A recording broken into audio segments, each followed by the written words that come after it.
Hello, my name is Nathan Coleman. I teach history at the University of the Cumberlands and chair of the History and Political Science Department at the university.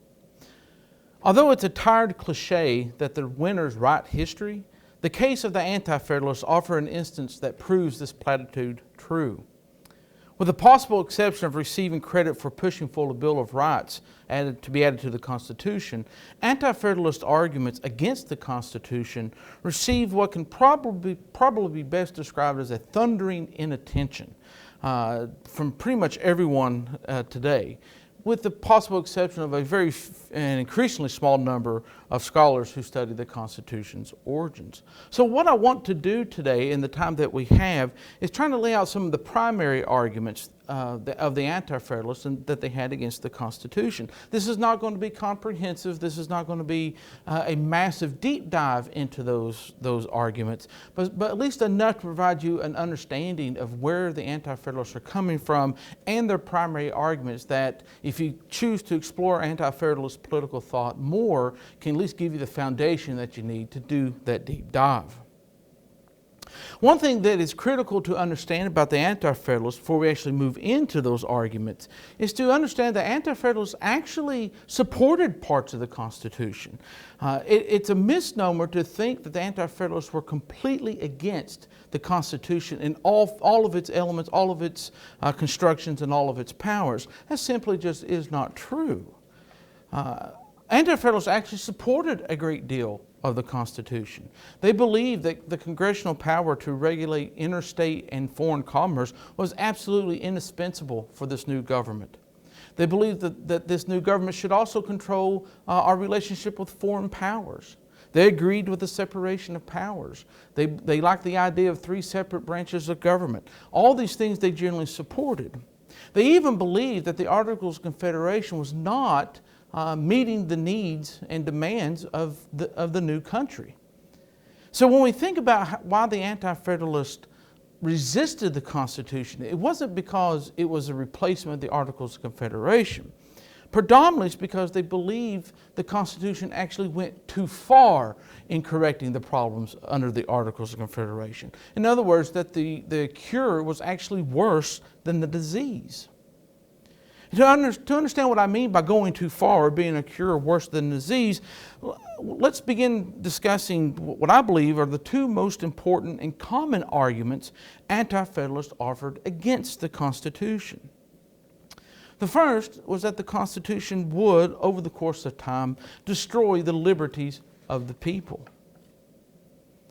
Second, that the Constitution would not only destroy the liberties of the people, but would do so precisely because it would erase the sovereignty of the 13 states, and, to use their term, consolidate the 13 states into one large nation state. Before I move a little bit deeper into those terms, let me just pause here real quick and offer some definitions and just a little bit of historical background to help us make greater sense of what I mean in those 2 previous points. First, let's look at how Anti-Federalists defined liberty. If you were to ask most modern Americans today in the 21st century to give you a definition of liberty, or what do we mean by freedom, most would probably give you a definition that means the absence of restraint. In other words, that you are free to do whatever you want as long as there's no law restricting that action. There is no doubt the Anti-Federalists accepted this as an element of liberty, as a part of what makes liberty, liberty.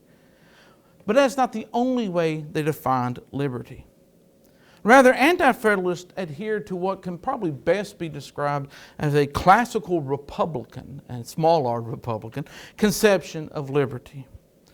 Drawing from the thoughts and writings of classical antiquity, particularly Rome, particularly the writers Cicero, Livy, and Tacitus, just to name a few of the more important ones, as well as the great canon of Whig writers of 17th and 18th century England, Anti-Federalists defined liberty as one in which citizens both actively participated in self-government and were not subjected to arbitrary power. So liberty was more than simply the absence of restraint. It was the fact that we as citizens in the Republic must be active in this government in some form or fashion and resisting the arbitrary powers that can sometimes come with other forms of government. So now let us turn to the sovereignty of the states. That Anti-Federalists considered the states as the primary unit of self-government. And again, self-government being one of those definitions of liberty. This consideration was not necessarily rooted in European political thought, nor was it divined out of the readings of philosophy. Rather, it was a belief that was forged from their own historical experiences. The century and a half of colonial rule created a very long and rather important constitutional tradition of the colonies being self-governing. This tradition is what created the controversy between the colonies and England and what led ultimately to that decisive break between the two. The right of self-government was reaffirmed by the Declaration of Independence and received an even more important protection with Article 2 of the Articles of Confederation. It is to Article 2 of the Articles of Confederation that Anti-Federalists make repeated assertions to in their arguments against the Constitution. Because what Article 2 of the Articles of Confederation did when it was adopted in 1781 was to constitutionalize the colonial experience. Constitutionalize their own experiences with self-government. That article reads, and I'm going to quote it directly here, that each state retains its freedom and independence in every power, jurisdiction, and right, which is not expressly delegated to the United States in Congress assembled. So Article 2 of the Articles of Confederation just kind of reaffirmed 150 years of colonial tradition, now in the form of independent states. Now, this is not to say at the same time that European political thought had no influence on the colonies or now states in their adoption of self-governing republics. It most certainly did, and we'll look at one of those here in just one second. But predominantly, when we think about why Anti-Federalists believed that the Constitution threatened the sovereignty of the states, we have to understand and have to accept that what the Anti-Federalists were doing in this element was defending their long tradition of self-government. So with these two kind of mechanisms in place, let's kind of shift gears a little bit and move into how Anti-Federalists critiqued the Constitution. As stated, Anti-Federalists equated political liberty with active participation of the citizenry. Drawing upon their own history, of course, and political theory, Anti-Federalists believed this relationship best existed in geographically small, sovereign republics with socially homogeneous populations. Small republics, with their modes of participation, allow for the flourishing of those necessary republican traits, such as frugality, moderation, vigilance, and self-sacrifice for the common good, all of which were necessary to secure and maintain self-governance and liberty. By social homogeneity, Anti-Federalists meant communities bound through shared fundamental beliefs. As Brutus, the most able essayist of the Anti-Federalists, noted in his very first essay, and to quote him here, "In a republic, the manners, sentiments, and interests of the people should be similar." Small republics made government closer and more responsive to the people, which created what Brutus called a confidence in the people towards their rulers. Because a government emanated, quoting him here again, from their knowing them, from their being responsible to them for their conduct, and from the power they have of displacing them whenever they misbehave, unquote. Likewise, the federal farmer observed that when representatives had a general sameness as to residence and interest with those they represented, the potential for tyrannical government lessened, and the ever difficult process of finding and promoting the common good was made easier. While the clash of interest and beliefs on how to implement the common good proved inevitable, that is the nature of politics after all, the ability to overcome those differences and to do so without gripping and grinding oppression made small republics desirable. They received confirmation of this belief in small government from Montesquieu's The Spirit of the Laws. In his 1748 work, Montesquieu makes pretty much this exact same argument that you'll find Anti-Federalists referencing throughout the ratification debates. That small governments are always preferable to what Madison and Federalist Timber called an extended republic. At the same time, Anti-Federalists believed that it was no mean thing that rulers actually shared a common fate with those they governed in small republics. They returned to live next to those they represented, living under the same laws, suffering the same consequences as their neighbors for those decisions. With an extensive republic, however, rulers were isolated, circulating in the same social circles, and rarely, if ever, experienced the real-world consequences of their decisions. With a dramatic increase in scale that a continental republic represented, that offered by the Constitution, and many Anti-Federalists, such as Virginia's George Mason, feared, and to quote Mason at length here, the general government being paramount to, and in every respect more powerful than, the state governments, the latter must give way to the former. It is to be supposed that one national government will suit so extensive a country, embracing so many climates, and containing inhabitants so very different in manners, habits, or customs? Is it ascertained by history that there never was a government over such a very extensive country without destroying the liberties of the people?" Unquote. In other words, the Constitution's great powers over territory as vast as that of the United States threatened to consolidate the states into a national government. Consolidation erased the various circumstances of population, customs, economies, geography, all of which characterized the various diversity within the states. Replacing it would be what the federal farmer described as a uniform system of laws that conflicted with and proved detrimental to the different laws, customs, and opinions of the separate states. In other words, what the Constitution threatened to do in creating an extended republic and a national government was to flatten those distinctions, to create a one-size-fits-all type of legislation in which may harm one district but to the betterment of another, but neither of which support the common good. With consolidation destroying the states, the diminution of Republican self-government and liberty seemed all but inevitable. The active participation of citizens, deemed absolutely essential for successful republics, would devolve into nothing more than selecting representatives. Go vote once every 2, 4, or 6 years. And even this exercise, the exercise of voting, seemed little more than chimerical to the Anti-Federalists. The large size of districts, of congressional districts, made it impractical, again to quote an Anti-Federalist, for a country so large and so numerous to elect representation that will speak their sentiments.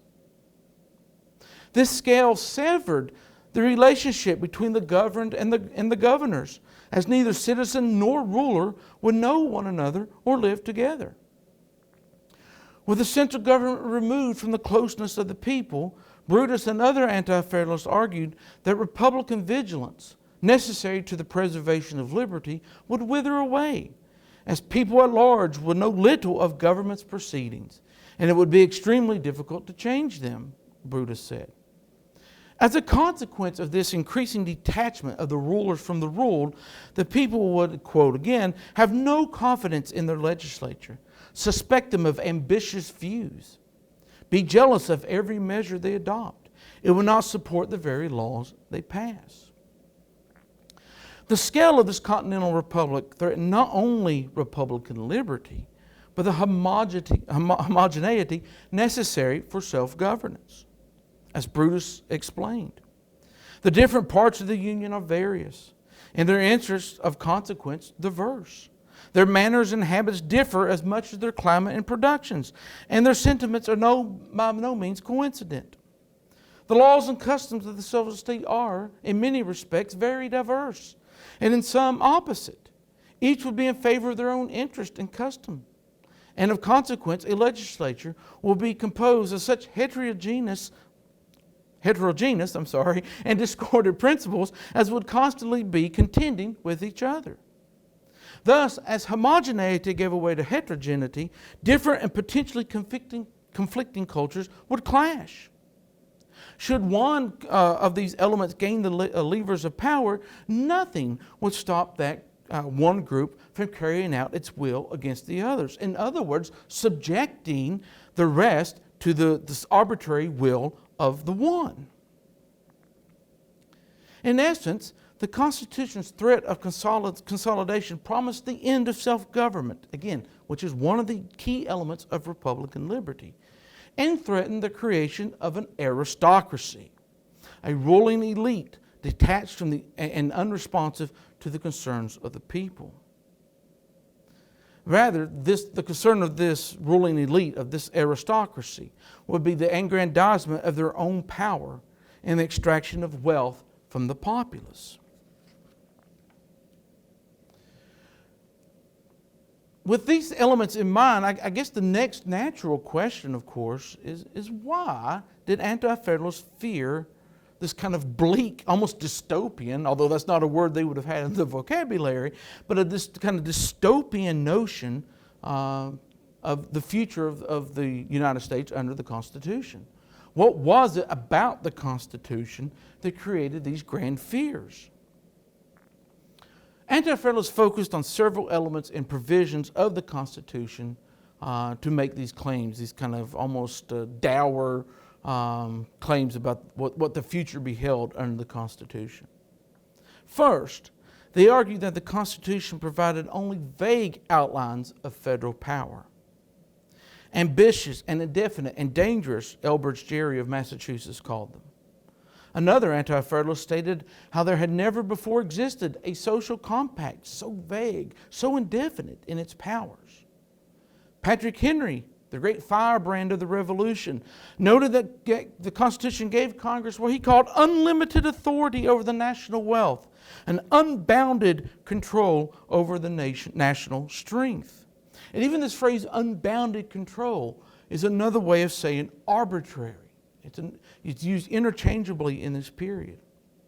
And once you add the Constitution's proposal to give the federal government power to tax indefinitely, and the use of state militias as well as the national army to enforce the laws when necessary, what you have is not just a recipe for consolidation, but a recipe for tyranny, at least from the Anti-Federalist point of view. Two other particular provisions of the Constitution occasioned the fears of the Anti-Federalists, and to them proved to be consolidationist in nature. The first is perhaps the famous Necessary and Proper Clause of Article 1, Section 8, Clause 18, and the Supremacy Clause of Article 6. The enumeration of congressional power, Anti-Federalists argued, meant very little because of the Necessary and Proper Clause. What that clause did, Anti-Federalists maintained, was grant Congress the dreaded use of implied powers. Implication is dangerous, warned Patrick Henry at Virginia's ratification debates, because it is unbounded. Again, unbounded meaning arbitrary. Quoting him again, if it be admitted at all and no limits prescribed, it admits the utmost extension. Brutus hopped in on the bandwagon here too and warned that the clause implies that the Constitution is not to receive an explanation strictly according to its letter, but more power is implied than is expressed. In this clause, if it is to be considered as explanatory of the extent of the powers given, rather than giving a new power, the spirit, intent, and design of the clause should be attended to, as well as the words in their common acception. In other words, what the Necessary and Proper Clause does is remove all the other provisions of the Constitution. Think of it like this. There's no need for an Article 1, Section 8 with all the enumeration of powers. All you simply need is the Necessary and Proper Clause, at least according to Anti-Federalists. A federal Republican in Pennsylvania cautioned that the Necessary and Proper Clause proves clearly that the whole country is to be comprised of one system of lordly government, since the mode of expression be construed into a tyrannical grant to enforce tyranny itself. An impartial examiner echoed these sentiments, holding that the Necessary and Proper Clause allowed Congress to interfere with the legislatures of every state and invested Congress with supreme powers of legislation, annihilating the separate independency of each, and in short, swallows up and involves the plenitude of its jurisdiction over all other powers whatsoever. In other words, when Congress used the Necessary and Proper Clause, it was aided by the Supremacy Clause, that all of its actions supersede anything that the states would do. And Anti-Federalists desperately worried that any kind of invocation of powers beyond those listed in the enumeration, because of this Necessary and Proper Clause, would wipe away, or to use another phrase of theirs, sweep away the sovereignty of the states, and with it, the destruction of liberty. Anti-Federalists also feared that the Necessary and Proper Clause would aid federal judges in destroying state sovereignty and threatening liberty. The clause, they argue, would undoubtedly be an excellent auxiliary to assist the courts to discover the spirits and reasons of the Constitution, when applied to any and every other clause granting power, will operate powerfully in extracting the spirit from them. In other words, this will allow the courts to wield arbitrary power. Having already noted the dangers to liberty and state sovereignty already posed by the sweeping clause, the Necessary and Proper Clause, Brutus continued to prophesy that if rights were not better secured in the Constitution, hence the Bill of Rights, the moment an individual sought a redress in the court, the government will plead before the court that the encroachment on the right was a necessary and proper one. And with the Supremacy Clause of Article 6 in place, the states and the people would have no choice but to obey what Congress has dictated. So in short, and to begin to wrap up here just a little bit, if we focus on how the Anti-Federalists critiqued the Constitution, its enumeration of powers, the Supremacy Clause, and how it ultimately threatened the very ability to govern ourselves in all of the Republican ways that the Anti-Federalists believed were necessary, we begin to see a bigger picture of, for all intents and purposes, why the Constitution should not have been adopted from their point of view. And even now, now we're a couple decades in the 21st century, what can we learn from Anti-Federalists? How can a group who lost the debate over 230 years ago, how are they still relevant to us today? It's an important question, one I think it's worthy of thinking about and discussing. I think first and foremost, Anti-Federalists help us understand that self-government is better, although of course not perfect by any means, but it's certainly more attainable to be self-governing by keeping self-government as small-scaled as possible. In an era in which one congressional representative represents nearly 1 million people, to the Anti-Federalists, that is not self-government in any sense in form of the fashion. It's basically doing what the Anti-Federalists feared would happen, going to cast your vote, and that's it. There's no participation beyond that. But at the state and local level, not only do we have a better chance of knowing who our representative is, in the sense that we may see them at the local grocery store, we may go to church with them, we may have kids that go to the same school, that sort of thing. We actually know who they are as human beings. At the same time, these representatives, by being connected to the community they represent, they better know the real issues that need to be addressed and can devise solutions that actually reflect and are concerned with the region they live from. At the same time, I think Anti-Federalists can also help us understand what liberty means, that it's so much more than just simply not being restrained by governmental power. That it is incumbent upon us as citizens in a republic to be vigilant, to be active participants in our own community and our own government. You can have bills of rights, you can have listed powers of government, but ultimately those things mean very little and are no more than parchment barriers if we, as citizens in republics, are not willing to do the work that is necessary to be self-governing. I think those critical lessons are still with us today that we can glean from the Anti-Federalists. And as we've done here today, we just provided a big overview of Anti-Federalist thought. There's so much more we can dive into. But I hope as you begin to do your exploration, you can take these foundations and begin to build upon them as you read more of Anti-Federalist writings. Thank you very much.